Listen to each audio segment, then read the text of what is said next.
Uno de los temas del día, el tema del día es la movilización de la CGT acompañada por las CTA y también por los movimientos sociales a la Plaza de Mayo. Uno de los dirigentes es Sergio Palazzo de la Asociación Bancaria, que está en comunicación con nosotros. ¿Qué tal, Sergio? Buen día, ¿cómo le va?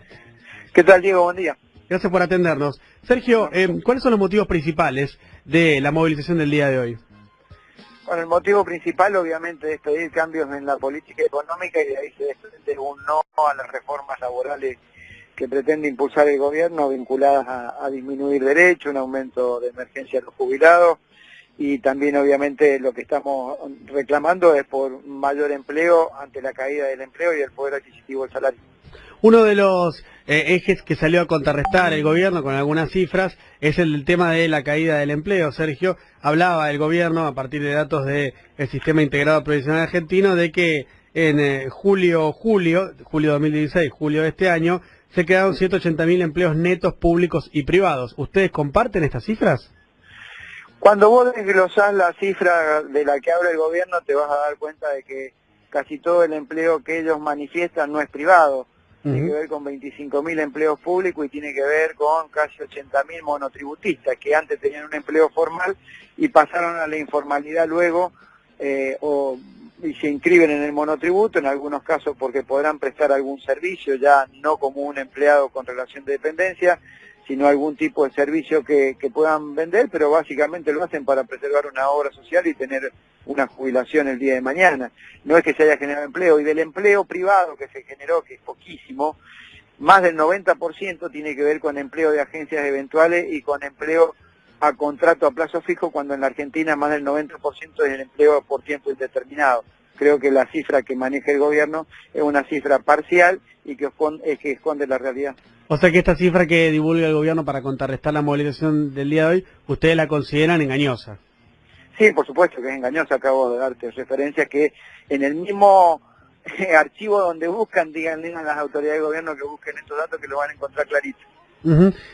Por otro lado, uno de los ejes que usted recién me comentaba, Sergio, tiene que ver con la reforma laboral que viene ya hablando discursivamente el gobierno y que claramente parece que va a impulsar después de octubre. ¿Cuáles son los alcances que prevén ustedes que quiere llevar adelante el gobierno con esta reforma laboral? ¿Cuál es el alcance de esta reforma laboral que quiere llevar el gobierno adelante? Mira, por la expresión de voluntades que han hecho, me parece que si pudieran ir a una reforma similar a la que fue en la República Federativa del Brasil, lo harían. Es una reforma laboral impulsada por capitales poderosos en Brasil. Acá uno mira la solicitada y lo que opinan los grandes empresarios argentinos están en la misma sintonía, y fue una reforma laboral que ha aniquilado el derecho laboral en Brasil y ha devuelto las relaciones laborales previa a la revolución industrial, donde se podía trabajar hasta 12 horas, no tener feriado, los convenios individuales o plurindividuales sobre los convenios colectivos. Creo que ideológicamente y por lo que le reclama el sector empresario, esa sería la reforma del gobierno. Y si uno mira los avances que han hecho en algunos sectores, es como que te plantean, mira, para preservar el empleo te tengo que quitar derechos. No he visto que ninguno de los convenios de los que ellos hablan de reforma haya tenido una mejora para los trabajadores, al contrario, han tenido disminución. ¿Sergio? Sí, Perdón, pensé que se había cortado. Sí. En relación a esto que usted nos contaba, y yo citaba antes cuando hablaba hace un rato en una columna acerca de justamente lo que se venía con el tema de la reforma laboral, lo que se observa, a diferencia de Brasil con la Argentina, probablemente es la diferencia de la capacidad, primero el nivel de sindicalización que hay en la Argentina, que es distinto al de Brasil. Sí. Y segundo, también la capacidad de movilización. ¿Estos factores cree que pueden justamente incidir en que la reforma laboral que se impulsa en Argentina no alcance la dimensión de la brasilera? Si existe la voluntad política de los dirigentes, sí. Si entramos en la diáspora de dividirnos, detrás de ver que alguien quede mejor con el gobierno para sacar alguna ventajita sectorial, creo que vamos por mal camino. Comparto tu análisis en cuanto a que el sistema sindical brasileño es absolutamente distinto. Allá los convenios son por empresa y por región, acá los convenios son por actividad. Y mientras en Brasil hay 17.000 representaciones sindicales, con toda la furia, en la Argentina deben haber 1.500. Con lo que tiene que ver justamente con la posibilidad de la división o de la diáspora de dirigentes o la falta de un acuerdo. En el día de hoy hay algunos sindicatos de peso que habían participado aquel 28 de junio del anuncio de esta movilización para el 22 de agosto y que ahora, luego del resultado de las PASO, se dieron marcha atrás. ¿Cuál es el motivo o que han alegado o que ustedes han discutido con ellos de por qué no participan de la movilización del día de hoy?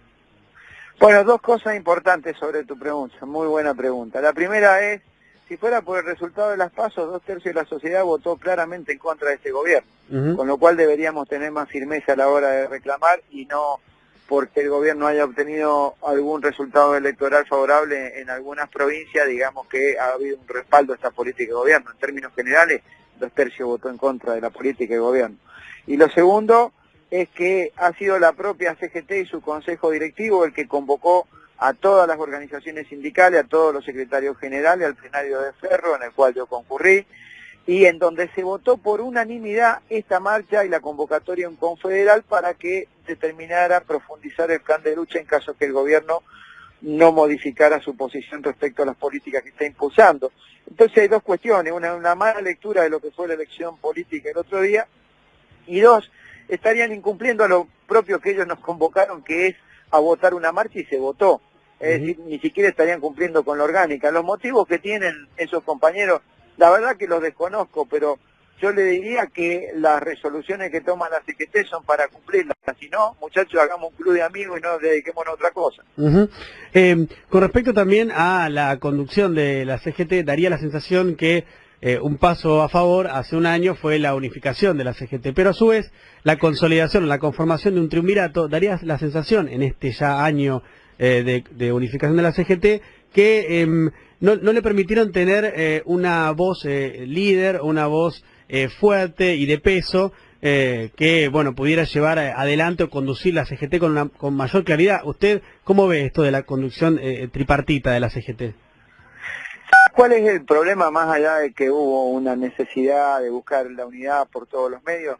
Que la CGT no tenga un programa. Cuando la CGT tenga un programa, que lo votemos entre todos y digamos qué opinamos respecto a la economía, a la previsión social, a la seguridad, a la educación, a la relación con el gobierno, independientemente de quién sea el secretario general va a tener que cumplir un programa. Mientras nosotros como movimiento obrero no lo tengamos, vamos a seguir en la rosca de buscar quién nos puede conducir y después van a empezar los problemas internos. La gran falencia que tenemos, y me incluyo porque soy dirigente sindical, es no haber construido un programa desde el advenimiento de la democracia a la fecha en que han funcionado normalmente las organizaciones sindicales.